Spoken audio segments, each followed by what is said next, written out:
Assalamualaikum warahmatullahi wabarakatuh. Hari ini di Baisukan, di pagi hari, ayah udah jadi membuat sebuah roti lagi. Roti ini basicnya tawar dan dia pakai bumbu sekarang, yaitu bumbunya bawang putih sehingga disebut dengan garlic bread.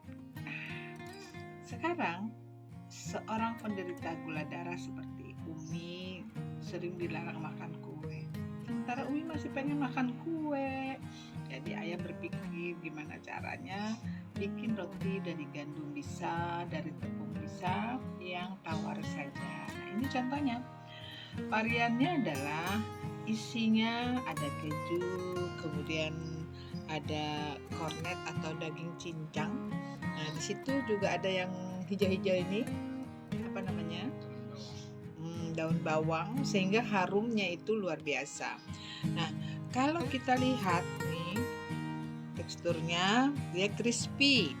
Jadi dasarnya adalah membuat roti tawar dengan varian sayur, kemudian ada daging untuk seorang Umi yang dilarang banyak makan kue, tetapi juga ada gizinya karena Umi masih boleh makan daging karena gula darah Umi yang tinggi bukan tekanan darah tinggi. Nah, sekarang Umi sudah mulai gemuk nih, dari 56 kg sudah 62 kg sekarang.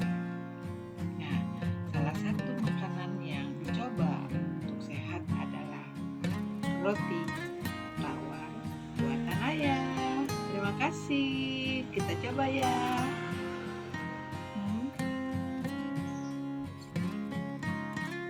Harumnya luar biasa, terasa sekali bau bawang putihnya, kemudian juga daun bawangnya, kejunya juga ada. Yang suka asin seperti ini cocok sekali.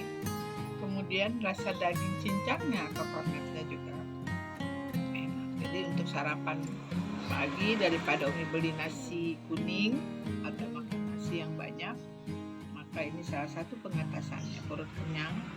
Setelah ini Umi biasanya minum susu, sehingga cepat sekali naik berat badan Umi yang dulu kurus 56, sekarang bukan, sebelumnya tuh 46 ya, sempat ya di bawah 50. Nah, sekarang sudah kembali ke normal 60 kg. Jadi pelan-pelan dia dari 56 sampai sekarang 62. Ya, semangat. Masalah hidup mati itu Allah ya, tetapi semangat kita penting sekali.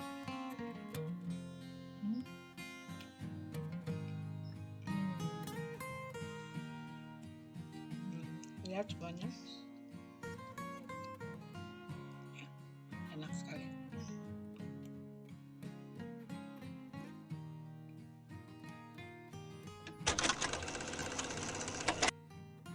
Halo sobat pencinta kuliner, hari ini kembali ayah dan Umi membuat roti tawar yang kata ayah dari Perancis asalnya nih.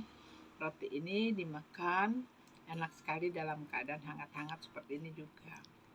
Awalnya dia berasal seperti ini bentuknya. Nah, ini variannya.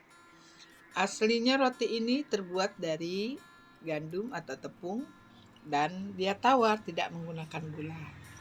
Nah, ini dibuat dulu sama ayah. Nah, kemudian setelah dia setengah matang atau sudah matang juga tidak apa-apa, dibagi dua menjadi seperti ini. Nih, coba lihat, perhatikan ya. Ini separohan dari roti ini. Nah, setelah itu ayah kasih varian di atasnya untuk enak dimakan kalau yang suka tambahan. Nah, tadi ayah juga membuat kue ini dari bahan bawang putih. Bawang putih itu kata ayah tadi dijadikan sebagai bumbu roti biar terasa enak. Nah, kemudian untuk garnisnya ayah beri ada daun bawang, kemudian keju, dan yang paling enak bagi Umi itu adalah terasa sekali daging yang dihaluskan, atau kalau mau mudah beli saja kornet ya. Nah, ini contohnya. Tadi ayah bikin ada yang dipotong ada 3 bagian. Nah, sekarang Umi aja udah makan 2 nih, artinya separuh dari ini sudah Umi makan habis. Tidak bohongan loh, enak. Satu hal yang membuat kita bahagia adalah pengatasan dari yang tidak memakan jenis yang manis-manis atau gula. Ini salah satu contoh dari alternatif suka makan tetapi tidak menimbulkan penyakit yang ditakutkan. Pertama, rotinya tawar, bisa dibuat dari gandum. Kemudian juga variannya adalah keju, kemudian daun bawang, dan daging yang dihaluskan atau kornet. Ini sesuatu yang menyehatkan badan tentunya. Yoi, yang menyukai kuliner, mencobalah membuat roti-roti atau kue-kue yang bisa dimakan oleh keluarga namun tidak menakutkan menjadi sesuatu yang menjadi penyakit. Nah, salah satunya Umi nih, dari yang punya penyakit gula, badannya sempat kurus, dipikir sudah selesai, ternyata masih ada cara-cara menyembuhkannya. Tetap makan, sehat, dan kita ingin selalu bahagia. Salah satunya bisa memasak sendiri melalui resep-resep yang ada di internet. Terima kasih semuanya.